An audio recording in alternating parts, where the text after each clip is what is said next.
Imagine riding your bicycle through a quiet forest on a warm summer evening. The birds are singing, the trees sway gently in the breeze, and everything feels peaceful. Now imagine disappearing without leaving a single trace. For days, hundreds of police officers searched every path, every field, and every corner of the forest. Helicopters circled overhead. Search dogs followed every possible scent. But the little girl they were looking for had already been hidden beneath the ground.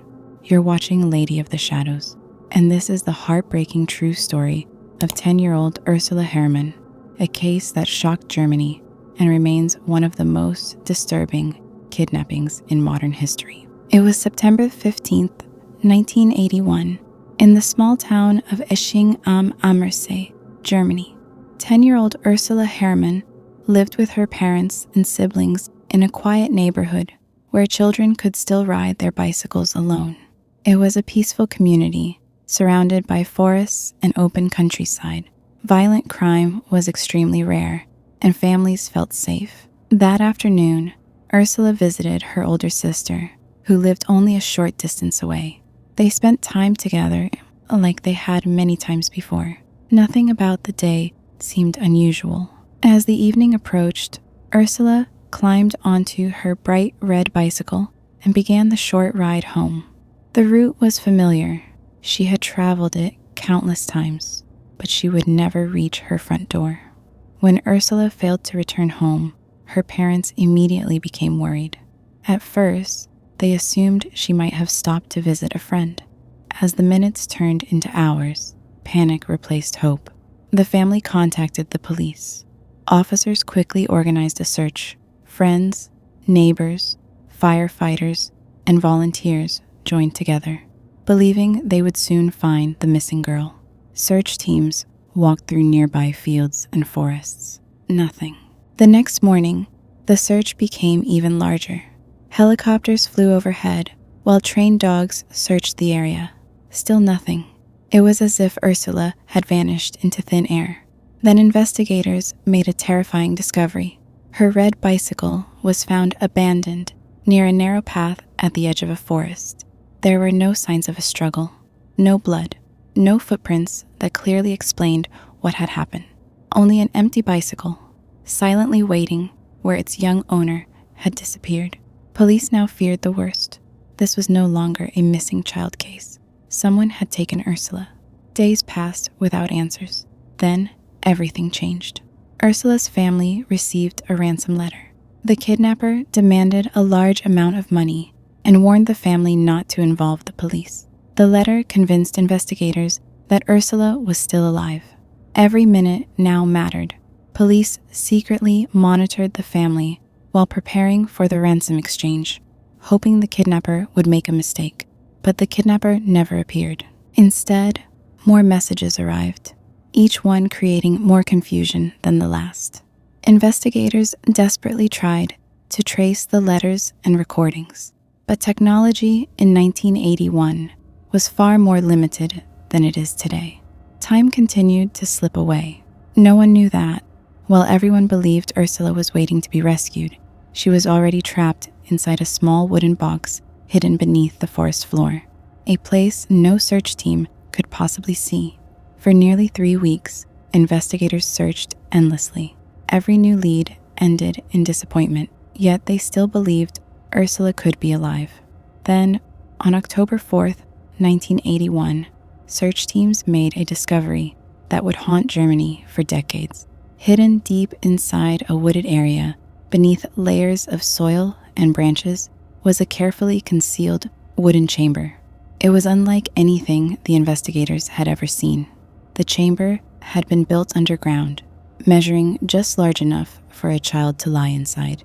It contained blankets, food, water, a flashlight, a small portable radio, and a simple ventilation system designed to pump fresh air into the box. The kidnappers had clearly spent weeks, perhaps even months, planning every detail. But one critical mistake changed everything. The ventilation system had failed. When investigators opened the chamber, they found Ursula inside. She had not been harmed by violence. Instead, She had died after running out of breathable air, only hours after being buried underground. The realization was devastating. While the kidnappers continued demanding ransom money, the little girl they had taken was already gone. The entire nation was left in shock. How could someone carefully design such a hiding place, yet overlook the one thing that mattered most? Police now faced two questions. Who had built the underground chamber, and who was responsible for kidnapping Ursula? Forensic experts carefully examined every piece of wood, every screw, every fingerprint, and every object recovered from the chamber.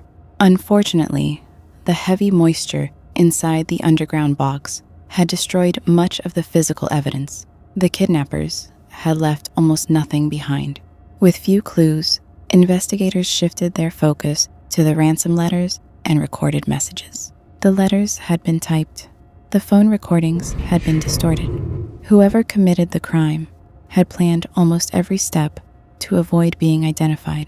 Years passed. The investigation became one of Germany's largest unsolved kidnapping cases.